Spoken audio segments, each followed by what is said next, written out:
पेण शहरातील माझं पेण या संघटनेने पेण शहरातील नागरिकांना शुद्ध पाणी पुरवठा करण्यात यावा यासाठी आज पेण नगरपालिकेवर मोर्चा काढला होता। नगरपालिका समोर कोतवाल चौकातील रस्ता अडवून जोरदार घोषणा देत आंदोलन केलंय।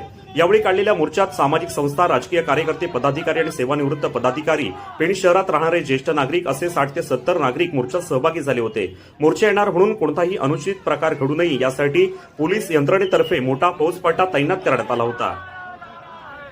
पेण शहराला होणारा पाणीपुरवठा हा भोगावती नदीपात्रातून उचलला जाऊन तो जलशुद्धीकरण केंद्रातून थेट प्रत्येक विभागातील गृहसंकुलांना पाणीपुरवठा केला जातो, पण ते पाणी शुद्ध नसल्याची नागरिकांची तक्रार आहे। पालिका प्रशासनाने या कामी विद्यमान आमदार रविशेठ पाटील यांच्या संकल्पनेतून हेटवणे आंबेघर धरणात पाणी आरक्षित करून यासाठी 2065 पर्यंतची लोकसंख्या जमेस धरून आमदारांच्या पाठपुराव्याने 149 कोटीची पाणी पुरवठा योजनेसाठी प्रस्ताव शासनाकडे पाठवण्यात आला आहे।